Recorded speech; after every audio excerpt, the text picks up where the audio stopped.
Hey, I'm Mila, and you're listening to Mind Cues. Hi, it's Mila. Thank you so much for joining me for my very first episode of Mind Cues. Today, we're going to be talking about Zachary Everett Davis, the 15-year-old who murdered his mother with a sledgehammer. Okay, so let's get started. On August 10th, 2012, 15-year-old Zachary Everett Davis murdered his mother Melanie with a sledgehammer. But first, let's go back a few years. So in 2007, Zach's father, Chris Davis, died of ALS, also known as Lou Gehrig's disease, leaving behind Zach, who was 9, his brother Josh, who was 10, and his mother Melanie, who was 40 years old at the time. Melanie was a paralegal and a triathlete, and she was described as being a very good mother. So, Zach had been receiving mental health treatment at Life Skills Inc., but it was reported that Melanie pulled him out, took him off a Zoloft, and moved the family from Bowling Green, Kentucky to Hendersonville, Tennessee after the father's death. The boy's grandmother testified that if he had gotten the medical attention he needed, this never would have happened. Later on, during the competency hearing, it was reported that Zach was obsessed with death even before his dad became sick. Zach was definitely a disturbed kid. He had a flat affect and he spoke in a low monotone whisper. Like, I can't even do it. His voice creeped me out so bad. If you go onto YouTube and type in his name, Zachary Everett Davis, you'll find the interview he did with Dr. Phil. And he is so creepy. Okay, let's continue. So, on the night of the murder, which was August 10th, Melanie, Josh, and Zach went to see a movie.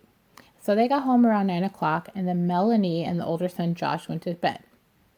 Zach was packing a backpack with clothes, toothbrush, notebooks, a ski mask, gloves, and a claw hammer. So this was definitely premeditated. At around 11 p.m., Zach went into the garage and got a sledgehammer. Then he walked upstairs to his mother's room, opened her door, stood over her, and then hit her in the head. He said she woke up and started seizing, and that he looked her in her eyes and he hit her again. He told Dr. Phil that he hit her about 20 times, and the autopsy determined it was about 8 to 16 times. When Dr. Phil commented about the weapon he used, about the sledgehammer being heavier than a claw hammer or a regular hammer, Zach just giggled. And Dr. Phil asked him what it sounded like when he hit his mother with the sledgehammer. And he laughed and said it was a wet thumping sound. So after beating his mother to death, he then went into the family game room and poured gasoline and used whiskey as an accelerant and set it on fire. So the fire department determined that the door had been closed and the fire was contained in the game room. However, his brother Josh woke up because he heard the fire alarm and he ran to get his mother. Zach had already took off out the back door by then. So when Josh woke up, he went to his mother's room and the door was locked because Zachary locked the door after he beat his mother to death. He locked her bedroom door and left, and his brother Josh had to bust in the door. He found her covered in blood and Zach was long gone. So then Josh ran to the neighbor's house for help. When the fire department arrived, the first responder said that when he saw the female victim, he knew she couldn't be saved because there had been significant trauma to her skull. Ooh.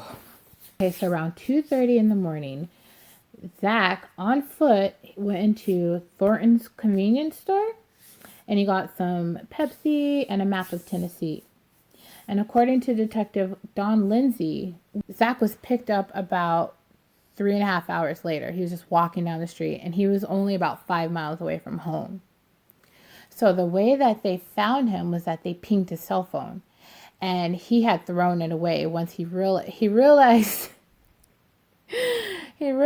he had his cell phone in his back pocket and tossed it, but the cops had already pinged it, and so they basically searched around the perimeter that the cell phone had pinged off of and found him. They picked him up and took him in. And another detective had found his t-shirt behind Cambridge Market and it was stained with blood.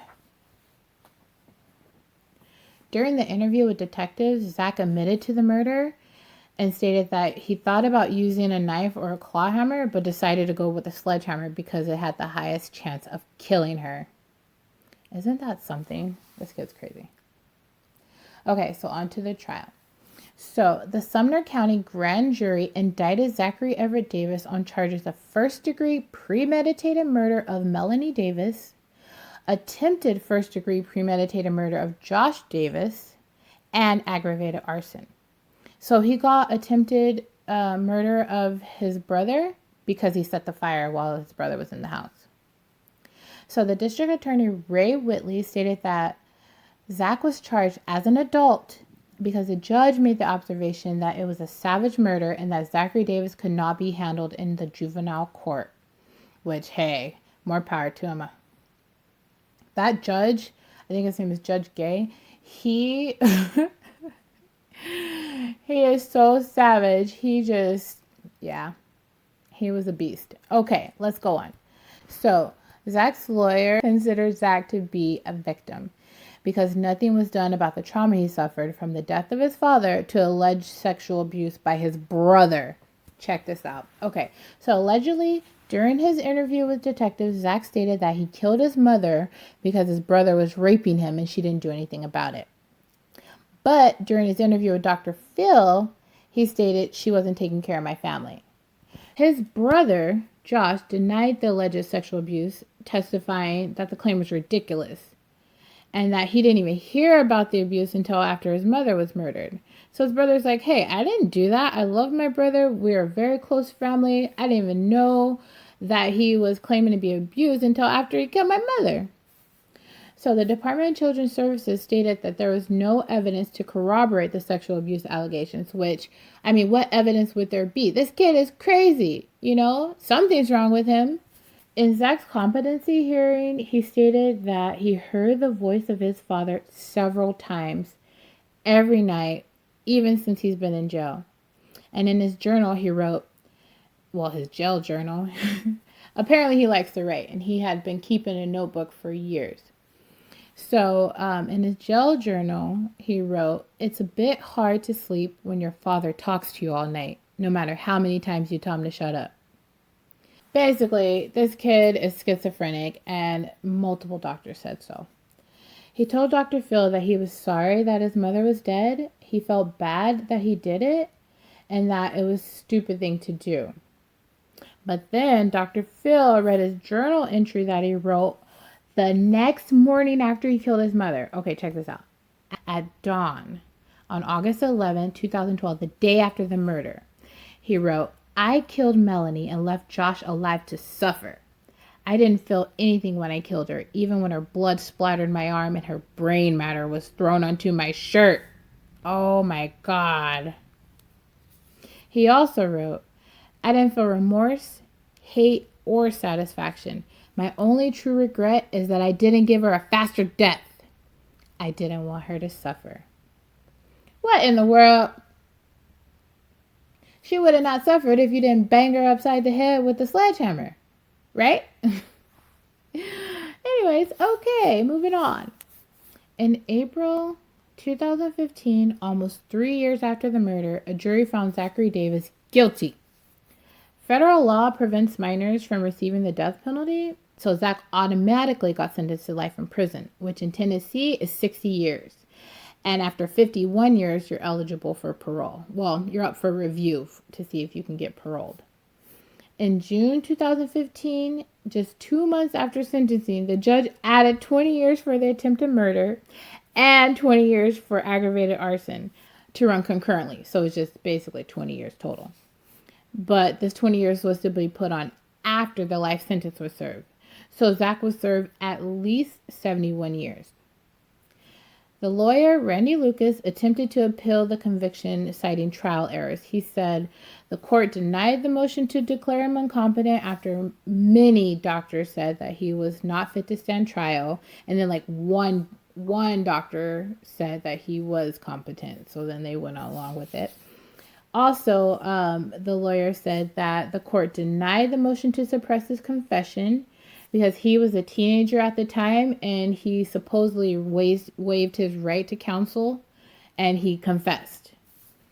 How can you even be interviewed if you're a minor and there's no parent present? I mean, both his parents were dead, but like, how could they even have gotten his confession without any adult present?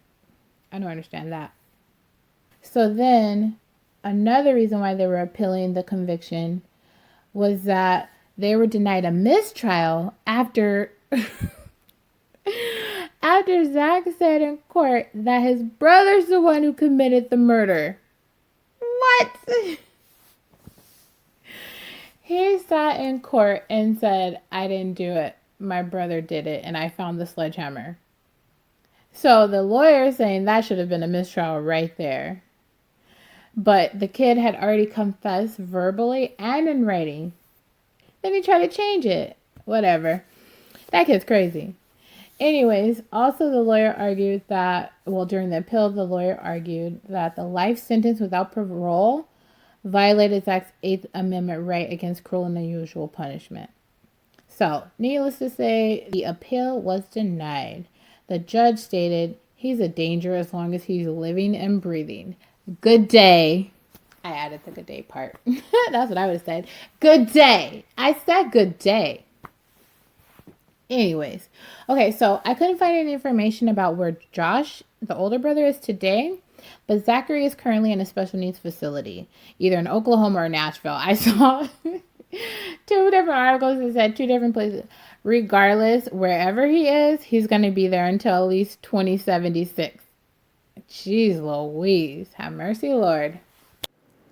Copyright disclaimer under Section 107 of the Copyright Act of 1976 states, allowances made for fair use for purposes such as criticism, comment, news reporting, teaching, scholarship, education, and research.